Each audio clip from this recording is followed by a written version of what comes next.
if you're out of shape, are you really successful? Because in the end of the day, the most important thing is your health. You can't enjoy anything else if your health isn't in the right place. It's just so cliche. It's just 1% better each day. So cliche, but it's true. So true. Like, if you can just wake up and do something that's going to put you one step closer to your goal, you will eventually get there. 1 year, 365 days of just sticking to it can completely change your life forever. Forever. You good, bro? Ready? Yeah, ready. Cool. Let's run it. You spent your whole childhood chasing professional football. You were the kid with the dream, wanting to be pro one day, playing at the academies, and in your young adulthood, injury took that away from you. What did you learn about yourself during such an identity shift? So, going through those injuries, going through those hard times, it built me who I am today. So, obviously starting from Crystal Palace for 10 years, getting told I'm not good enough, getting injured, not being able to play football for like 6-7 months during probably a very critical time. When I got released, I was going to new clubs and they wanted me in, but I couldn't go in. And it was tough. Like, mentally, it was very, very tough. But obviously I pushed through it and I've come out the other side better and stronger, in my opinion. And to be honest, I don't regret any of it. It was good. It was a very, very good learning curve, because I reckon if I didn't go through those times of getting injured, being told I'm not good enough, not getting signed, agents messing me over, all these things, then I wouldn't be as independent as I am now, only 20 years old, doing what I'm doing right now. And yeah, you know what I mean? So to be honest, I don't see them as a bad thing. I see them as opportunities to learn and get better. So that's the way I've kind of taken life now as well. It's definitely a core lesson, I think, that most people need to get to grips with at quite a young age is failure is inevitable. And if you're going to try anything in life, you got to fail in order to learn to be able to do it the next time and improve for the next time. And I guess you can kind of frame failures as positive because they have, if you take it in and interpret it in the right way, it has a positive impact. It's like the failure did you a favor. Oh yeah, 100%. It didn't set you back. Yeah. What was one key thing that you took from this failure? It was to not give up. Simple as that.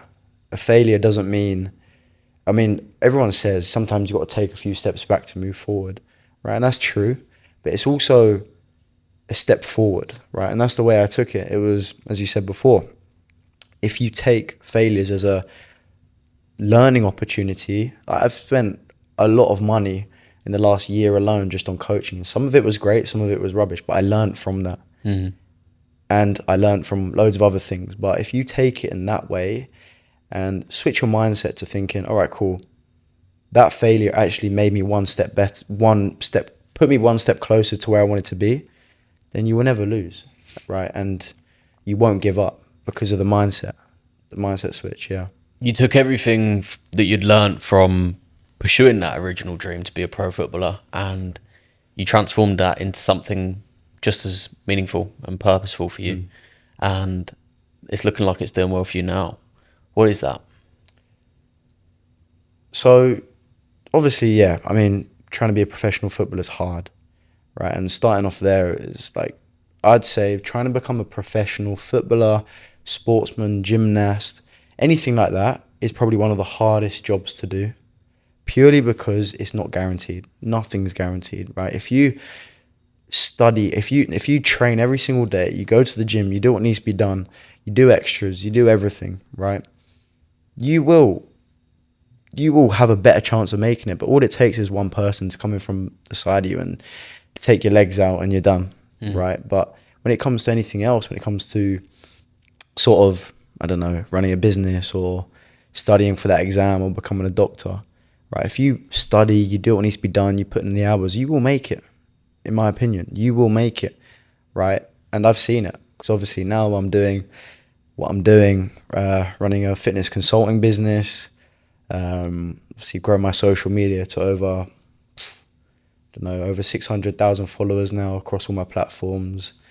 And business is going all right. So it's just about just learning from those mistakes, learning from the past, and just moving forward.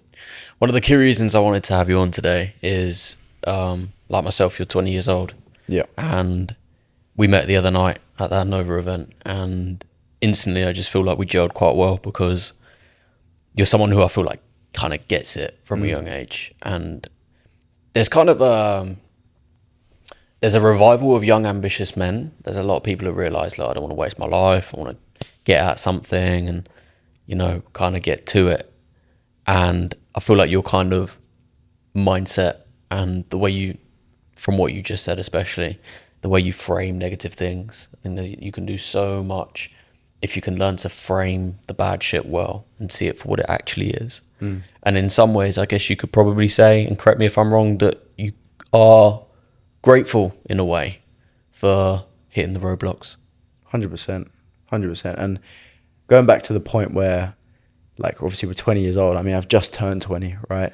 And it's like, I mean, the reason why I've kind of opened up is because of my past, is because of the hard things I kind of went through from a young age, going through football. Like football, I mean, I pretty much was leaving my parents at like 12 years old for like weeks at some points because of football. So that kind of made me grow up. And then obviously injuries, big life changes, and all those things kind of wake you up. And then obviously you see on social media, you got likes of big influencers, like you got your Tates, you got, I mean, guys I watch like Mike Thurston. I don't know if you've heard of Mike Thurston. He's huge. I've seen his podcast as well. He's doing really well. Yeah, he is. I watch his stuff a lot. He's good.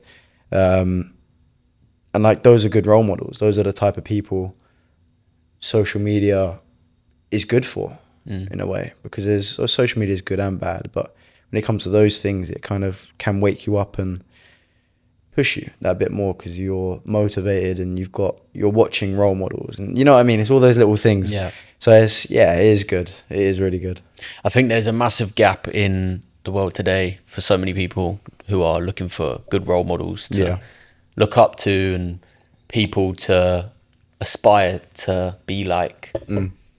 Social media definitely opens up a realm for that, especially if your algorithm's tuned for that. Yeah. You know, and I literally, podcast I had just before we were speaking about Andrew Tate and the influence on young men, and how, in my personal position, he kind of flicked a switch in me, made me realise I need to open my eyes a little bit more and start working hard and push myself a little bit further out my comfort zone and face fears, etc. But there's a darker side to him that I think people are now starting to realise a bit more, is that kind of insecurity that he hides behind his arrogance and his confidence.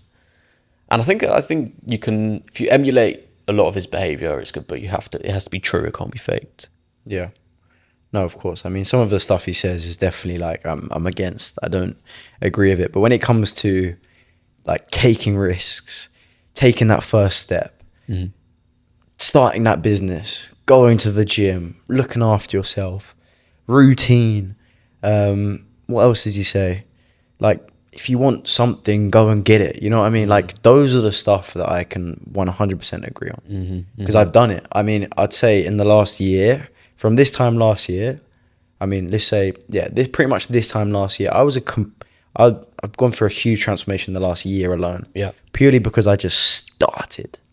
That was it. That's all that's changed, right? Because I just started within 6 months of, I mean, I was always into business, right? I'd started clothing brands before. I still have it. I don't promote it as much. I want to get back into it for sure. I just haven't got enough time at the moment. But I've started clothing brands, e-com, affiliate marketing, drop shipping. I've tried everything, but I never really, really committed. Right. And that was one thing I know Tate and his brother and that were very, very adamant about, was like, if you're going to do something, just commit to it and do it. If you want that car, go and buy that car. Yeah. That's something that kind of stuck with me. And I hear it from a lot of people as well.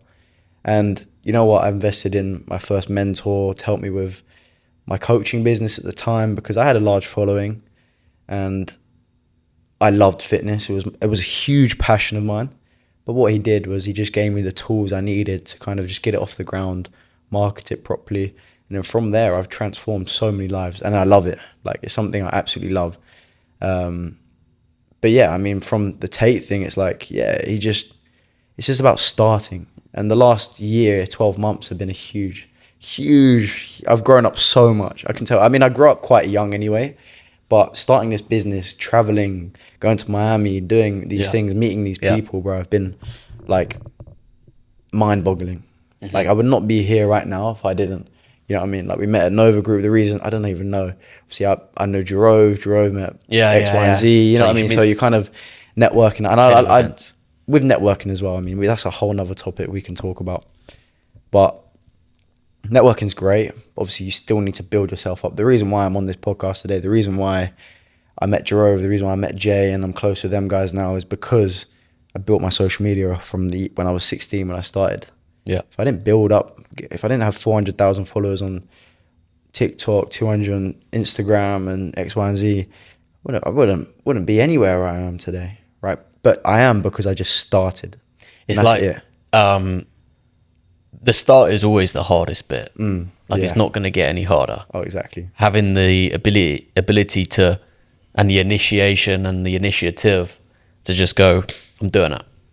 Facing the fear, facing the potential risks, that's the hardest bit to face. And for you, that started to pay off. And now you're growing your fitness consulting business and you're on a pursuit of purpose. At least it seems that way for you anyway. Growing something that feels like you can actually help people. I think we lack a lot of that in the world today. We're just told to do what we're good at. Schools kind of give us that mindset as well. Like, we're given grades and then we're kind of told to kind of go down that path. It's like, that just doesn't really feel School was never for me. No. School was never. I mean, don't get me wrong, I liked school. I was very privileged. I had good parents, right? My parents have been a huge factor in. I wouldn't say I'm anywhere where I want to be right now, but I would say for my age, I'm doing all right. Definitely could be doing better. But school was never for me. Like, I worked hard. I mean, GCSEs, Ys, A levels, all that jazz. Like, I did well, 8s and 9s sort of thing. But that was because I put in the hours. But I'm dyslexic. I'm naturally like just more into the sort of business minded. I like making things. I like building things. I like creating things. That was always my thing. For sport, that was my escape. So yeah, school doesn't really teach you that.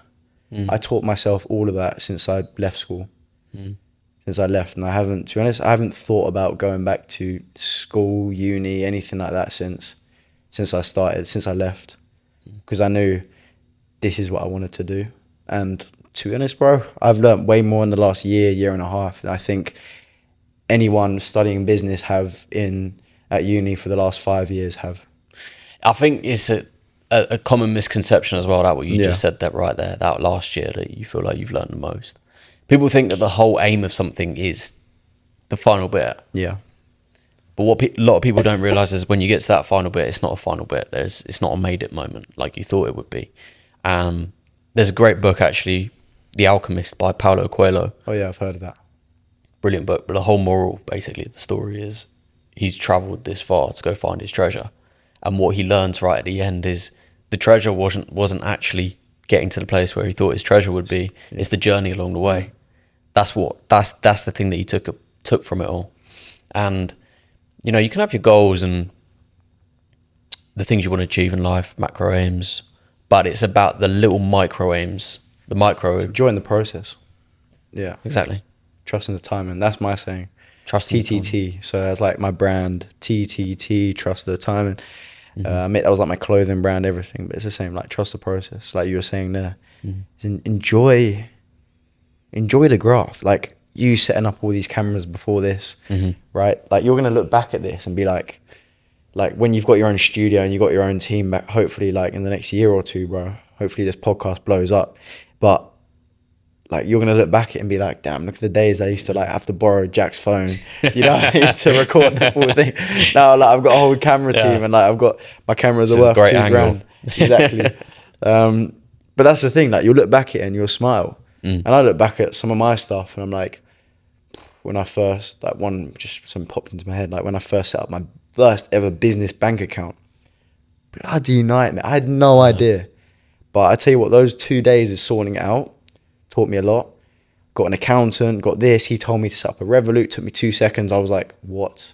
I spent 2 days trying to set up my first. But like, it's just those little things you look back at now, and I'm like, I'm glad I went through that in a way. You know what I mean? Because I learn and I laugh at it now, even though back then it was stressful and blah blah blah. But you just got to enjoy it. It's true. Like we have a bad habit as humans of thinking that we'd rather be somewhere else. Yeah. I was having this conversation with a couple of friends earlier, and we used to work in this pub together, Yeah. bartending, and it was good fun. But we didn't realize how good it was in the moment, being able to work together, having a laugh. Talking to customers. We were just stressed, just trying to earn $6.56 an hour is what it was at the time, and we thought, we'd rather be there. And we just sat chatting earlier, and this is only like 2-3 years ago. And we're like, wow, what a great time it was then. Yeah, it's fun. I mean, I look back at it, and I said this the other day, even though business is doing well, and I love what I do, don't get me wrong, like, I worked at Tesco's for a bit. I did, when I got released from Palace and stuff, and I was injured, I couldn't play football. I was like, what do I do? How do I make money?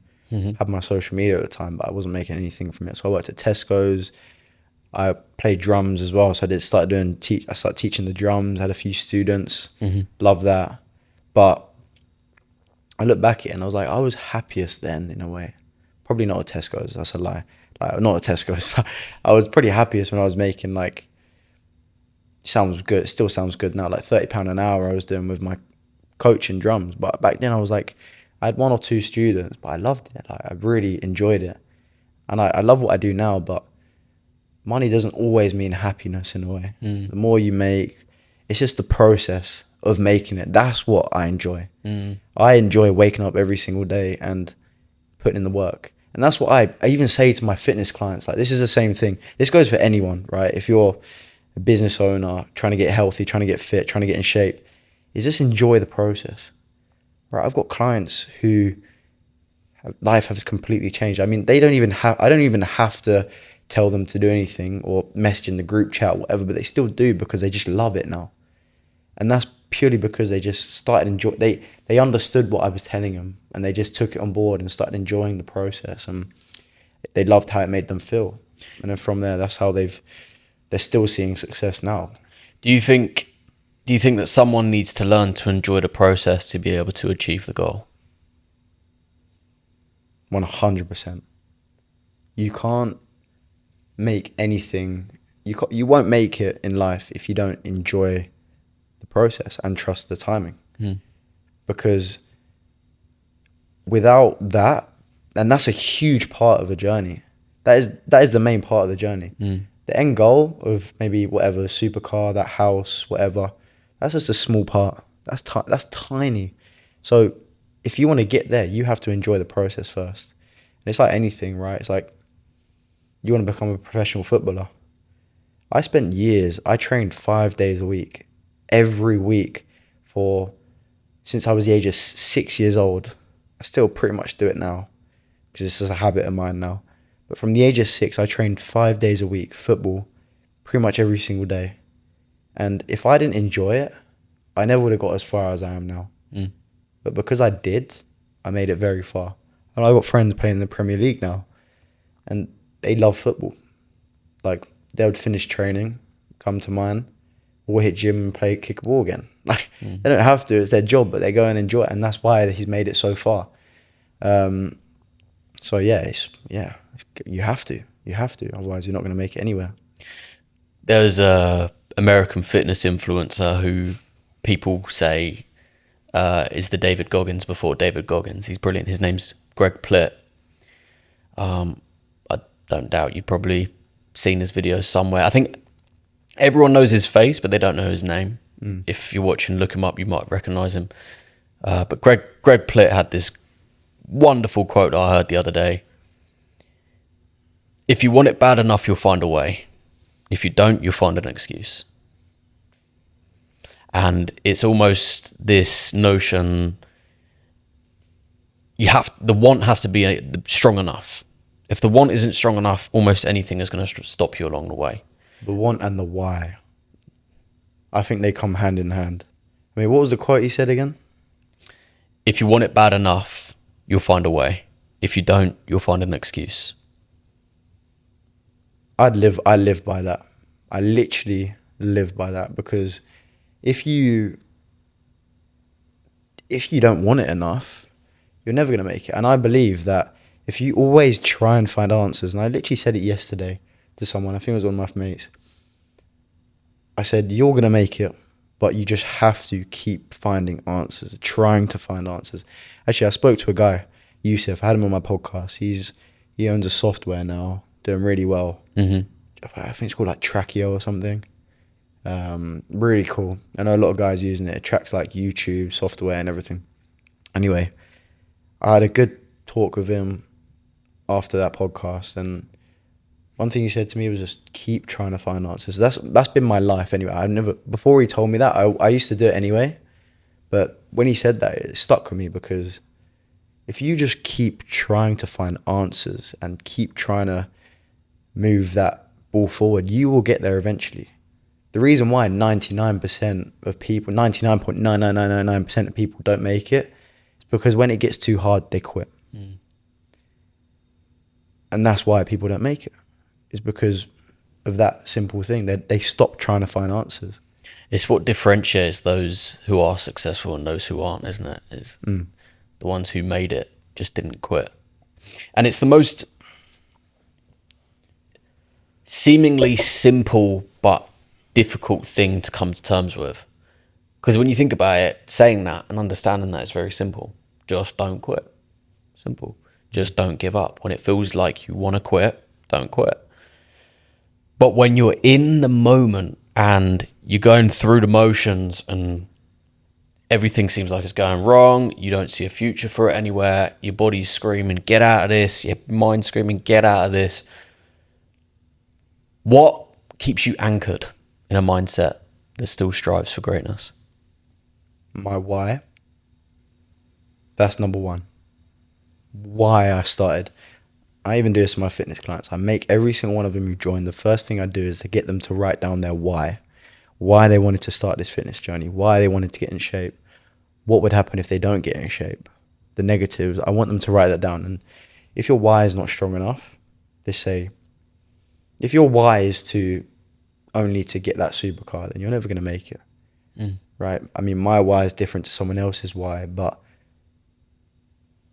if you can make that why your core value, core reason to why you want to do it, then you will get there eventually. Right? And see, my why, what I'll just say out there now, don't mind talking about it, is my why is to help my family. Right? My family lost a lot of, dad lost jobs, everyone, like, sort of thing. So my family, like teachers, right, earn nothing. So seeing them lose their job and then struggling, moving house, blah, blah, blah. And from a young age, I didn't really understand. I mean, it probably wasn't as bad as I'm saying it is, but from a young age, I didn't understand. So that was a big why of mine. And that has been my core thing ever since, right, is to help them. Because they made me who I am today, pretty much. But yeah, that's the main thing, is your why. Nietzsche said, "He who has a why to live can bear any how." And I think that completely summarizes what you're saying. Yeah. It's like, why are you doing this? And if the why is strong enough, then the how seems a lot easier. What's the most common why you find in the people and your clients for chasing their fitness goals? Fitness goals.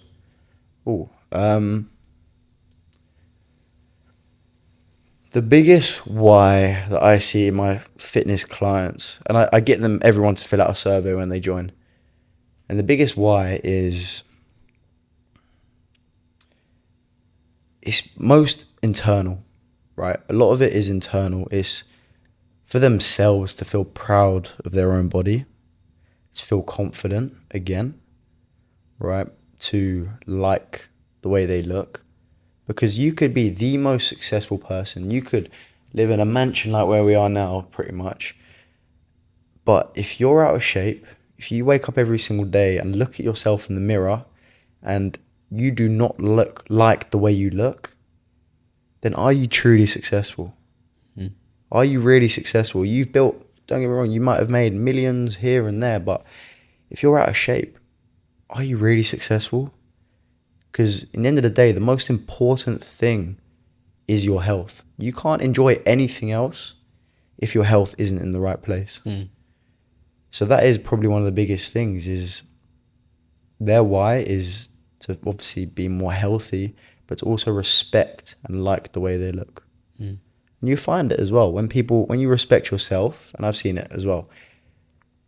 When I started respecting myself a lot more, looking after myself, and I stopped thinking about what other people were thinking about me, my life completely turned around. I was a nervous kid. I don't know if you notice, or like we didn't even think about it anymore. I spoke to someone about it the other day. I was a nervous kid. I was anxious. Like as a kid, I used to throw up before school because I didn't want to go to school. I used to like force myself to be sick, and it was bad, right? Very, very bad. But I got through that. I knew I had to get through it. Otherwise, I should end up God knows where now. Mm. But it's those things that, yeah, just decide whether you make it or not. I think it's a good point in life to reach, to look in the mirror and say, I like this person. Mm. I'll take this person out for a drink. I like me. And it's something that we all struggle with in the world today. It's so easy to compare yourself to so many other people. Like you look on social media and you see it, so many people posting the best parts of their lives. What's the saying? Stop comparing someone's stop comparing someone's trailer to your movie. It's like you only see this short snippet and the best bits of someone else's life, but you know the full story to your own. Jordan Peterson has another great quote. If you can't tell, I love quote porn. It's great. Yeah. Quotes are great. Yeah. But he says, and it's one of his 12 rules for life. Don't compare yourself to other people. Compare yourself to who you were yesterday. And it's that whole thing of just each day, make sure that you are one step better than the day before and the day before. And going forward, make sure that tomorrow you improve from today. And just keep doing that process again and again and again. And then I suppose it leads to that point where you say, with the fitness world, you get to a point where you look in the mirror and you think, yeah, pretty chuffed with myself. But it's that doing the hard thing that makes it worth it. If it was easy to do, Everyone would do it. everyone would do it. Exactly. I mean, I live by that as well. It's just so cliche. It's just 1% better each day. So cliche, but it's true. So true. Like, if you can just wake up and do something that's going to put you one step closer to your goal, if that's fitness, financially, health, whatever, you will eventually get there.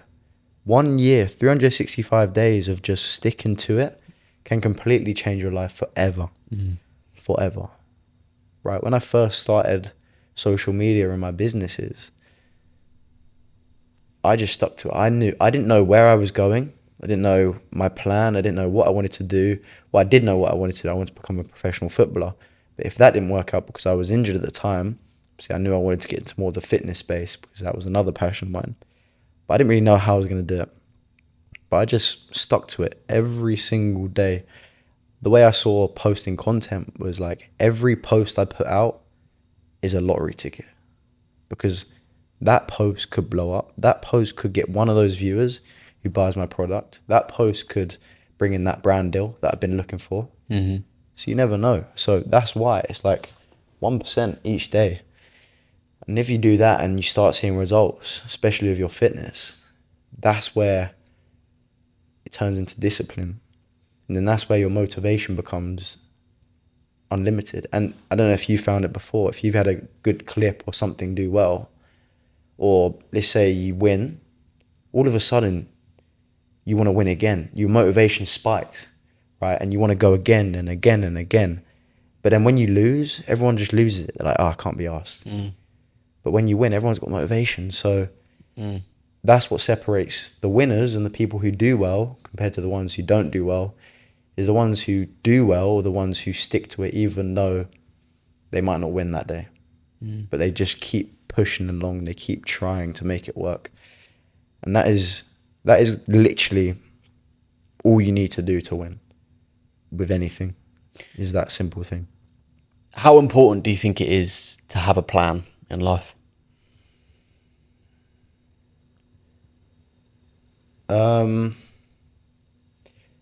To have a plan is, I wouldn't say it's important as people think. At the beginning, you don't need a plan. You just need a vision. If you've got a vision and you start putting in the action steps to get to that vision, the plan will just make itself, right? And that goes with anything. I saw it with, and this, I'm just relating this back to my situations with football. I knew where I wanted to be, but the plan changed along the way, right? I didn't expect myself to be playing in non-league now. I was hoping I'll go from Crystal Palace, 21s, first team, Premier League, maybe, made it. But no, I went Crystal Palace. They told me I weren't good enough, got released, played non-league for a year, ended up going to Tottenham, then to Newcastle, then to Everton, and I had surgery, done my back, and non-league, and I started my businesses. But the goal's still there, but the plan changed. So if you've got that vision and that why, that's the most important thing, not the plan. The plan will change, the plan will make itself. Yeah. I really like that, Jack, Yeah. because it's so true. Like, you cannot predict how things are going to go. And we all have perfectionist tendencies. We see the vision where we want to end up, and we want this epic hero story for it to just land just as we imagined, and it to go perfectly, swimmingly, no hiccups in the road. But it's going to happen. And what's important is that you build yourself to be able to deal with those speed bumps and be able to bounce back. I think that's just, like, we've spoken about that mainly at the start of this podcast, but it's a really big thing in order to get to the highest of heights and get yourself into positions where you begin to look back and think it was all worth it in the end, you know. And it comes down to mindset. And mindset's huge. And as I said before, you need the correct mindset in order to move forward. And the few things that I did from a very young age, just naturally picking it up, was meditation, yoga. Like, I still do these things. I started in lockdown. How long ago was lockdown? It was like 5 years ago. Wow, yeah, that's nearly 6 years ago. I meditated, I journaled, yoga, I did everything. But I look back at it, and I still do a few of those things now, but I look back at it, and because I did those things, they might seem very petty at the time, but they do make a big deal. And that's, as I said, that's what separates the successful in anything with fitness and business to the ones who don't make it and don't reach their goals. These systems, like, I'm a big advocate for journaling. Meditation's never really been a big thing I've got into. It's been in and out of phases for me. It's been a routine that I've struggled to get properly into. But they all make up the foundation of who you are, and they help you deal with the situations that you may not be able to deal with if you didn't have them. You know, like, meditation helps you keep calm in a situation that might be very aggravating or stressful, keeping that centeredness and not losing sight. I want to go back to sight. I want to go back to vision, because you say you're a man with a vision, not a specific plan, but you're a man with a vision. How strong and clear does this vision have to be? So fucking clear. Like, you have to be able to, like, feel it. I was with my mates the other day. It's so weird. Like, I've got a good friend group. Like, there's only like 3 or 4 of us close. 4 or 5, I think now. Like, you have to feel it. You have to see it. You don't really have to know exactly how it feels or how it looks, but you just have to know it's there. Mm-hmm. And when you know it's there, then it's all you want. And don't get me wrong, like, the vision is the start. But then my quote, trust the timing. If you don't put in the work, if you don't do the right work, you're never going to get there. That goes for anything. Football, sport, fitness, business.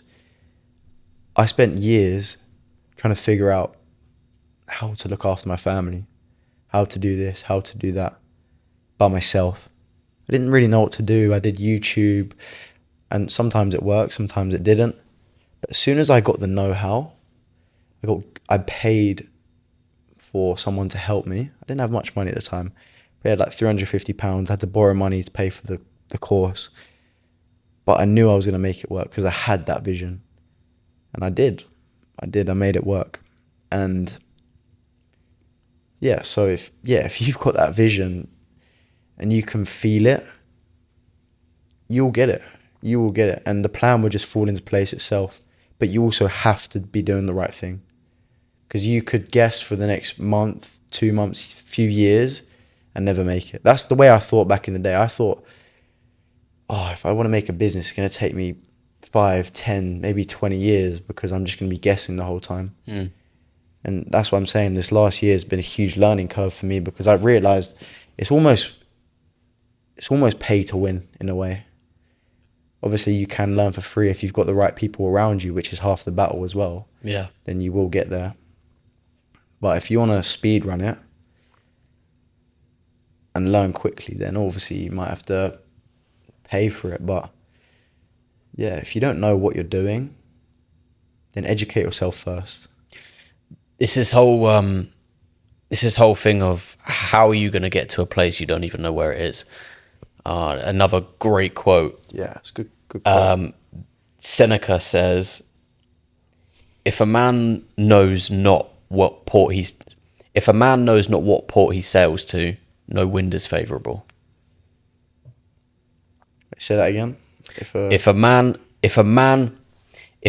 not knows what port he sails to, no wind is favourable. Yeah. Like, you got to know where you want to get in the long run. Oh yeah. You got to have a vision. You got to know somewhere. Okay, roughly, I want to be living in that sort of house. I want to be doing this sort of thing. Yeah, 100%. I want this sort of family set up. I want to be earning this much. I want to get to that point. You don't know how you're going to get there, but you know you want to get there. And you're going to get there. It's a mindset thing. I like that quote. I've never heard that quote, but it makes sense because you need that vision. You need to see where you're going to go. You don't know how you're going to get there, but you know you're going to get there. I know I'm going to get there purely because of the way I've just programmed my mind to tell myself I'm going to do it. I'm going to make it. And don't get me wrong, sometimes I have doubts. But then because I've built up that resilience over the years, I know I'll make it. Mm-hmm. And I like that quote a lot. It's good. It's a good quote because it's true. The wind might change. I mean, I used to sail as well quite a lot. So I understand that, like, one minute, all right, this is where I want to go. I want to make it over there by that flag. But no, the wind just changes. All right, now we've got to go off course a little bit. Go left, then right, then you've got to tackle here, something like that. I don't know. I've got the names, but it's true. Like, and as I said at the beginning, the goal is always the same, but the plan might change. That's why you can't really make a plan now. You just got to go with the flow. It's a brilliant quote. When I read it, I thought, wow, that's just like to a T. And it's a hard thing. It's one of the reasons I wanted to start this podcast, why I called the podcast what it is. TELOS. Ultimate aim or purpose. What inspired me to start a podcast, been putting off, start it, what to call it, was I thought long and hard about what do a lot of people struggle with in life. And I think it's finding that purpose. It's finding that meaning. It's like, what am I meant to do? I don't want to be stuck doing some job that just don't feel right.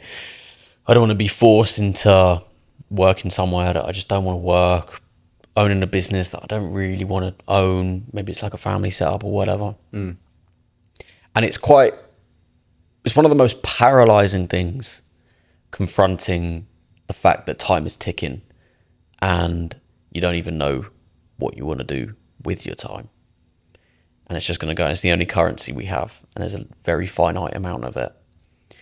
For you, in the moment of the original dream being scratched off and having to redirect what you enjoy, did that search for purpose seem like it was disappearing? Or did you have something within you that kept strong? As I said, the vision is still there for me, but the plan just changed. I still want to play football. I still want to make it. I still want to go as far as I can. But I've realised I can't put all my eggs in one basket. And I hate the saying, have a plan B, but you've got to have hobbies, right? You've got to have hobbies as well.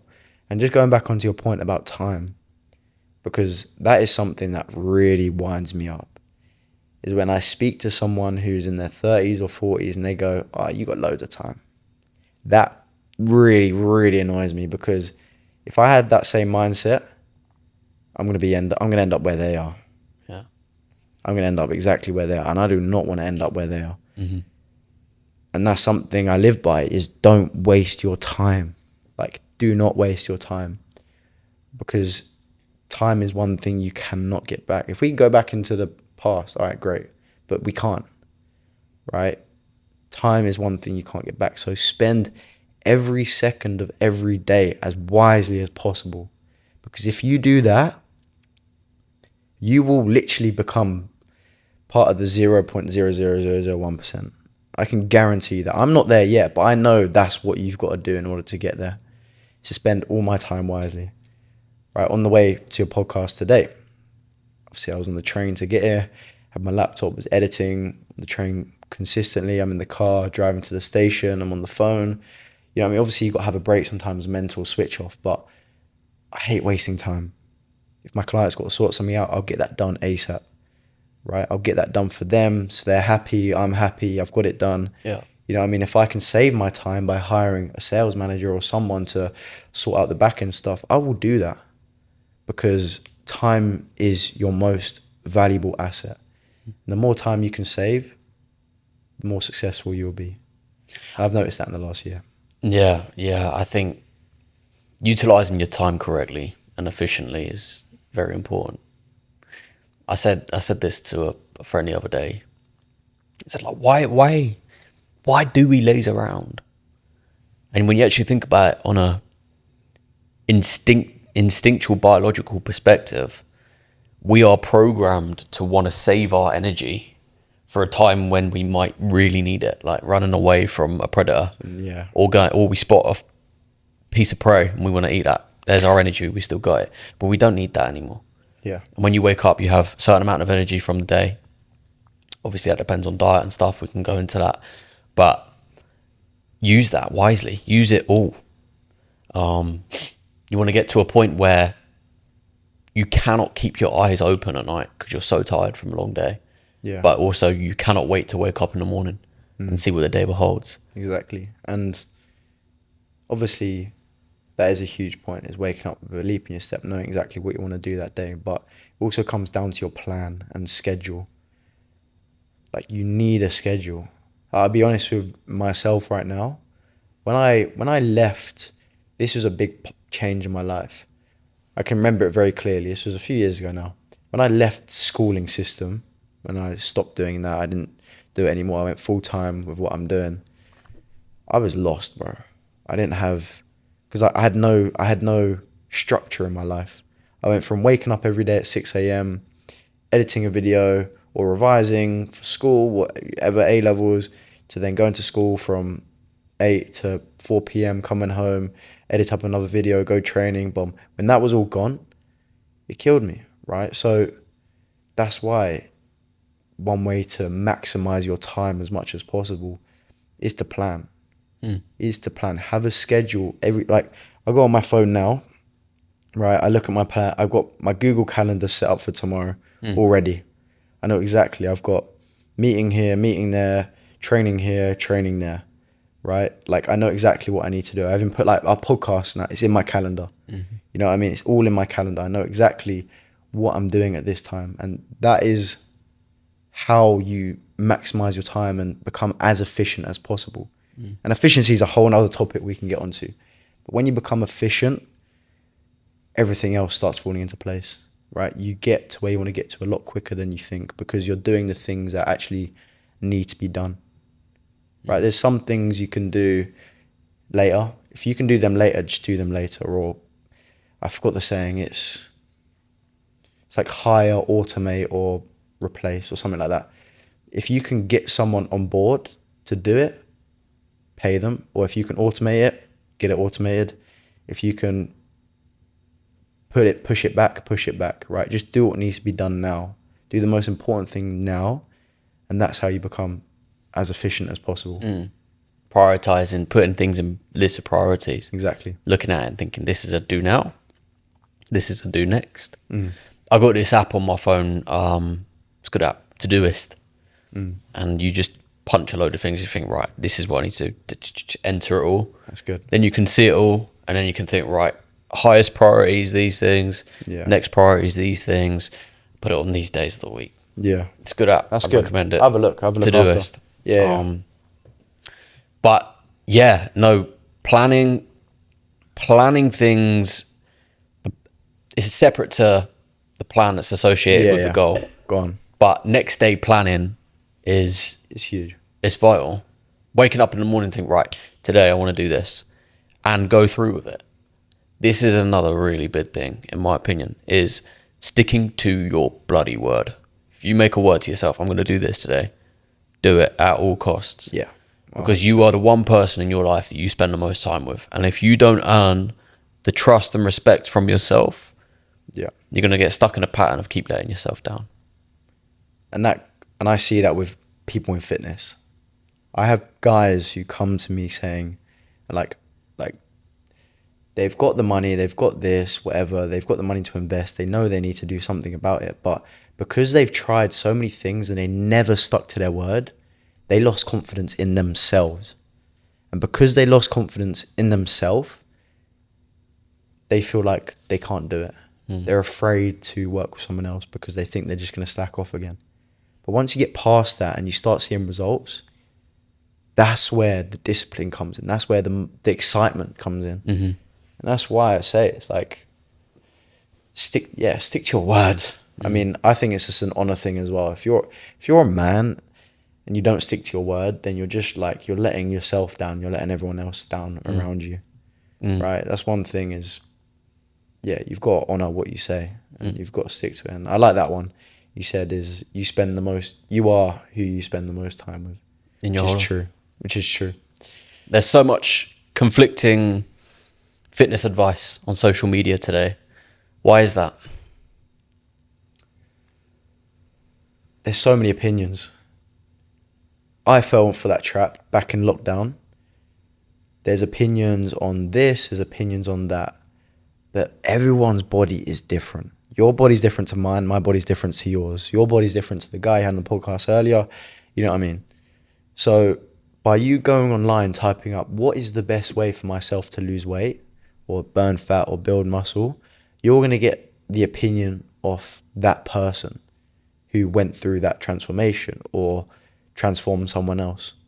So if you're going to see results and stay motivated and stay disciplined with it for a long period of time and not get all tied up on this social media guru, this is how you lose weight type of stuff, then you have to get something completely tailored to yourself. Otherwise, you will stay in that loop of trying to do this, trying to do that. So get something tailored for yourself, and that will save you years. And I spent years doing this. As soon as I invested in myself and got someone to help me specifically with my fitness goals and taught me everything, that's where I saw more results in like a few months than I did in like a few years. Right? Because I was trying to do what this person was saying and this person was saying. But as soon as something's tailored to you, you will get there, and it will just save you loads of brain power and stress that you don't need, man. I went through so much shit. I couldn't even explain. I went through a part. I probably almost turned anorexic, bro. I was so skinny. Like, I'm 73, 74 kilograms right now. nothing too crazy. I was this height probably 4 or 5 years ago, but I was like 49, 48 kg. I was ripped. I was so ripped. Like my veins would be popping out like crazy, but I just, because I tried listening to this person, I tracked my calories, I did everything perfect. But sometimes you've just got to listen to your body. You can't try and do what this person's saying because it might not suit you. What's a false piece of advice that you see so many people fall for?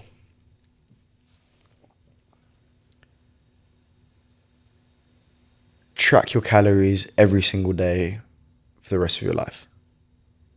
You do not need to track your calories for the rest of your life to see results. I would say track your calories for the first 2-3 weeks, maybe a month or two, see how things are going. If you switch up the diet, maybe track that for a little bit. You don't need to do it your whole life. You got time. Time is one thing you can't get back. You want to enjoy life. And I see so many guys say you need to do this, you need to track this in order to get to here. But at the end of the day, if you're doing the same thing week in, week out, you will start to understand your body. And as you start to listen to your body, you will reach that goal. You will get to where you want to get to. So yeah, you don't need to track your calories every single day. It's it's a lie. I don't do that. And I'm in shape, man. I don't really, I'm happy with my body now. I know guys in amazing shape who maybe track their calories for the first week, and then after that, they don't need to because they know exactly what they're doing. You build a habit out of... It's a habit. Yeah. It's habit building. And once you build that habit, and don't get me wrong, I still like going out here and there, meeting my friends, maybe grab a dinner somewhere at a nice restaurant with my lady or something like that. But I don't need to track it because I understand now. Right? And you might go over one day, but going over by 200, 300 calories is not going to be a make or break. Right? So that is the goal. Just stop listening to guys saying track everything every day because it's a lie. I think you're so right though about opinions and stuff as well. Like you got people on social media who say forget about the cardio, just build muscle. Yeah. You get people who say forget building muscle, just do cardio. It's a mess. People don't know what to follow. And as you said, it's very subjective to the person, your circumstances, especially with diet and nutrition. Everyone's different. And that brings us to this whole concept of what's in the middle. Is this thing called a hybrid athlete. Is someone who's got the cardiovascular endurance, muscular endurance, is physically strong and capable, can maybe compete in different levels of sport. Suppose you could think of like a wing back in football. Yeah. A quick, great fitness, fairly strong because they're a defender. Yeah. They can attack. You know, they're good in all areas. Yeah.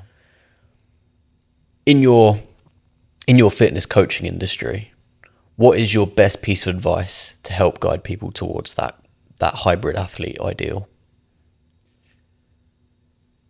Is to train like one. If you're waking up every single day doing push-pull legs, push-pull, you're going to end up looking like a bodybuilder. Right? But if you maybe do push-pull legs, push-pull, chucking in maybe a few football sessions here and there, or it doesn't have to be football, it could be runs, it could be, I don't know, tennis with the lads, paddle, then that's going to help keep you lean, keep you mobile. At the same time, you're going to build some muscle. Or you could go down a different route and train like an athlete, like I did pretty much my whole life, and I still do now. And I've been on both sides. Right now, I'm more trying to bulk up just a little bit. But before, I was all about athletic, quick, lean, and I still built good amount of muscle. I've got friends who do that every single day, right? And I've learned off them. I've learned off strength and conditioning coaches who make millions coaching some of the best players in the world. They taught me firsthand.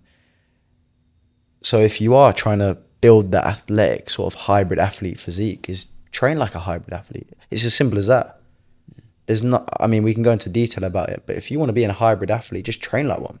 People overthink it. It's not as complicated as people think. I suppose it's like fake it till you make it in a way. It's like acting like one. Yeah, you just gotta act like one. You gotta turn up every single day. You gotta go for your runs. You gotta eat well, you got to stay healthy, do your yoga, do your stretching, rolling out, go to the gym, follow a plan, follow a structured plan. And once you've got structure, that solves 99% of your fitness issues. That is what I pretty much help most men out with online, is building them out a structure that they can follow and adjust and understand along the whole way. Because don't get me wrong, I'm going to be completely honest. A lot of the guys who join me, they know what they're doing. They understand quite a few things, but they don't understand the minor details. I've been in the industry pretty much my whole life. I've been taught from the day I could pretty much walk or kick a ball, right? So, yeah, everyone knows what a calorie deficit is. Everyone knows how to go to the gym. But what they don't know is how to actually push themselves. What's their macros looking like? How much protein should they have? And once you adjust those small things and fix those minor details, that's where you see results. I mean, I got a client who joined me 4 months ago. I mean, he texted me the other day. Can I actually read out his text he sent me? Because this reminded me of why I started this fitness coaching business and why I started it. So he texted me on Friday. He said, I was reflecting on my life earlier, Jack, and I never thought that I'd be the strongest and fittest I've ever been on my 35th birthday. Most people say that after 30 it's not possible and you're past your prime, but I truly feel like I'm just getting started. I will be peaking at 50, lol, because of the health choices I'm making now. None of this would have been possible without you. We still have work to do, but I appreciate your guidance getting me there. So thank you. And yeah, it reminded me why I started it. And one of the most fulfilling things as a coach you can get is when you get messages like that. And he has gone through a crazy transformation. He was obese and then lost a lot of weight and then wanted to go to the next level. And he's doing exactly that.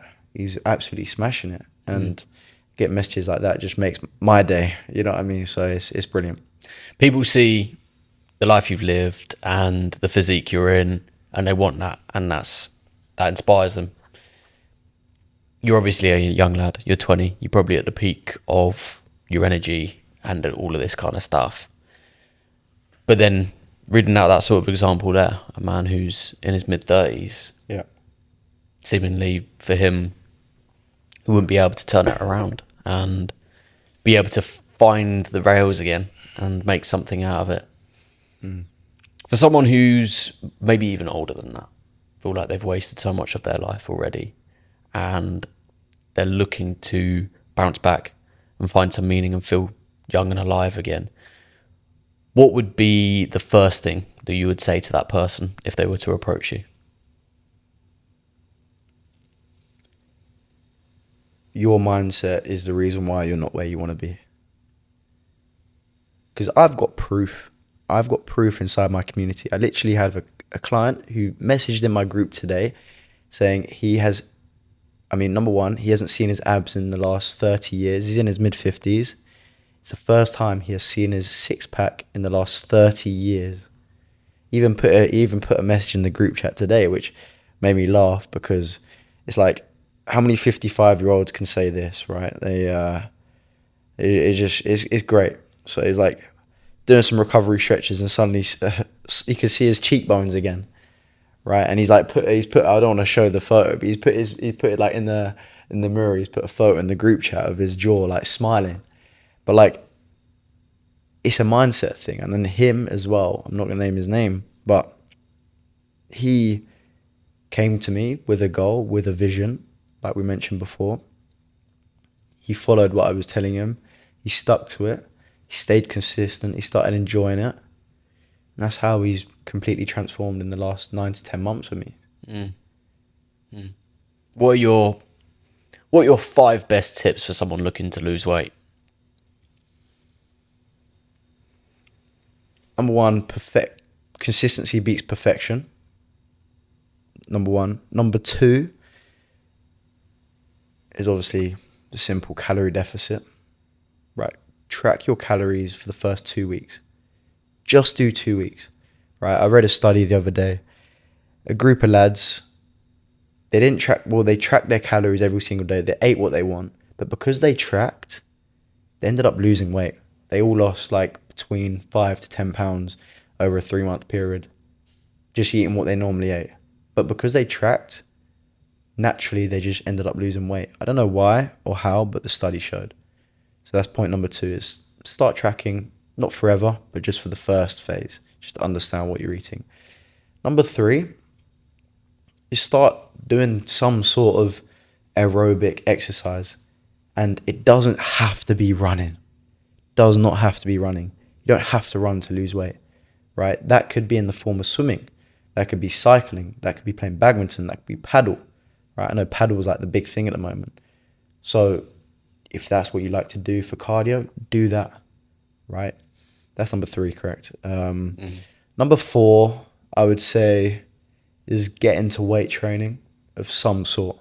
Doesn't have to be the bodybuilder stuff. Doesn't have to be any of that. It could be from home.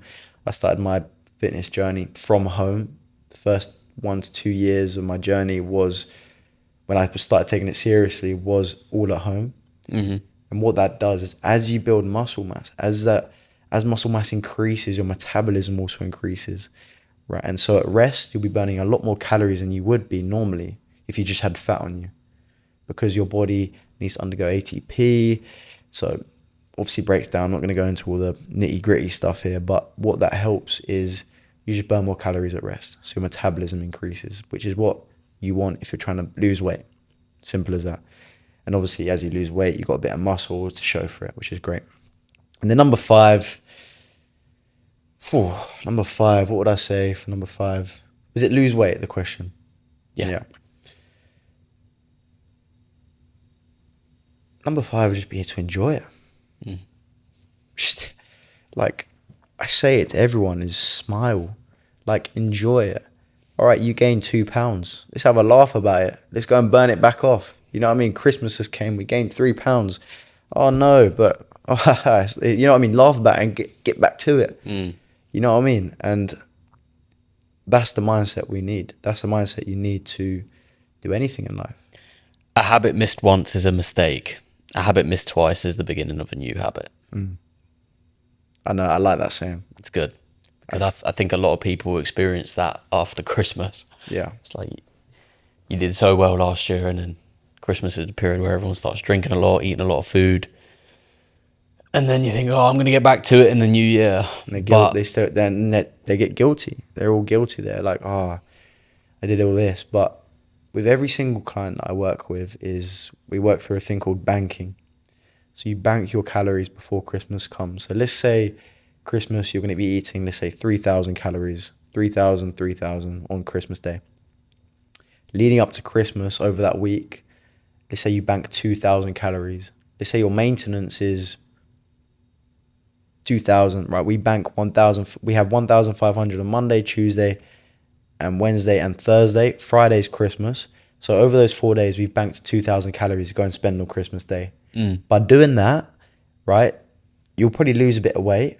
But then because you tracked it, when Christmas comes, you might gain, I don't know, it back. But at least you've tracked it and you've understood. So then it comes to Boxing Day and then the new year, because you've been tracking it and because you've understood what you're doing, and you know that you're about to gain a little bit of weight, you don't feel guilty. And that's why a lot of people have that up and down sort of spiral, is because they get guilty. You know what I mean? And that guilt reflects in your progress. And once you can reduce that guilt as much as possible, that's where you see real results and you start sticking to it for a longer period of time. what's one piece of fitness advice that makes you excited to tell people about? That's a very good question. No one's ever asked me that question. Say that again. What's one piece of advice that makes you feel excited to tell people about?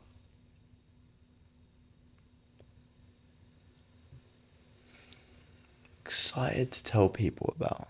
That is, I don't think, to be honest, there's no specific fitness advice I would say I'm excited to give someone. But what I am excited to give them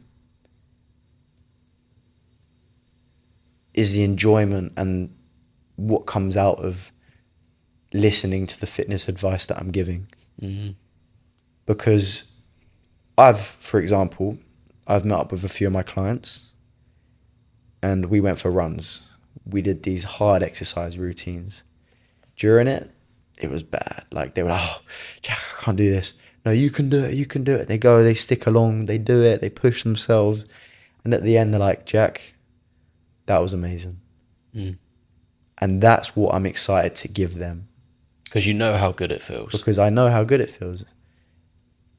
And it's exactly that. So there's no specific piece of fitness advice I would give them. It's that feeling after they've listened to the fitness advice I've given them. You know that they're about to go on a journey that's going to create them into a person that they couldn't even imagine exist in the future. Exactly that, yeah. If your fitness coaching business was wiped off the planet and you had one last chance to tell everyone on your coaching scheme one lasting piece of advice, what would it be? So what would I tell them if my fitness coaching business got wiped off the face of this earth? And you had one last message to leave them. Okay, one last message. I would tell every single one of them to find something they enjoy, stick to it every single day, or 4 days a week, how many days they can do it, and just have fun. Because if you can find something that you enjoy, you can laugh about, you can do with your friends, you will see results. The reason why I got into very good shape from a young age was because I loved football. Football was a hobby of mine. Football was a way to stay fit, and I could play with my friends. Right? It might sound kiddie, but everyone likes playing football or a sport or doing something, even if it's just a walk with your mate. So find something that you can do every single day and just have fun and stick to it, because you will see results. So that's the last bit of advice I would probably give them to help them still maintain their results and get to where they want to get to. I think it definitely lasts once you experience it as well. It's something that you have to experience to understand how good it actually feels. Oh yeah, it's like a drug for me. I mean, I spoke to someone about it the other day.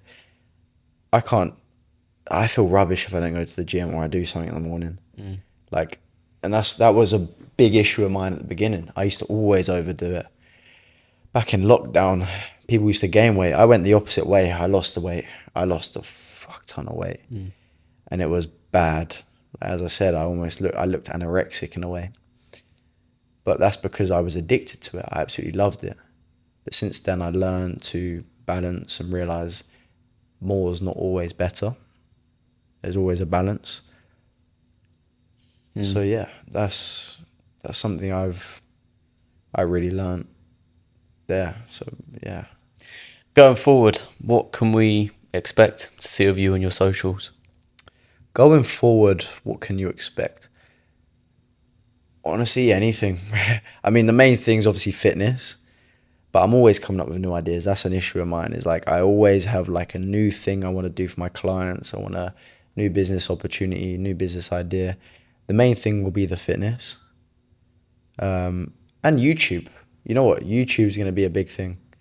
So if you guys want to learn more about myself and understand me a bit more, go and start watching my YouTube videos. I put one out today. So that's going to be a big change. Where can we find your YouTube? What's the tag? Just jacklow.8. Same with my Instagram. Same with pretty much all my Instagram. I've got, my main Instagram is jacklow.8. YouTube's jacklow.8. TikTok's jacklow.8. Pretty much everything is that. So yeah, that's how you find me. Perfect. Jack, thanks, Appreciate brother. it, man. Thank you very much.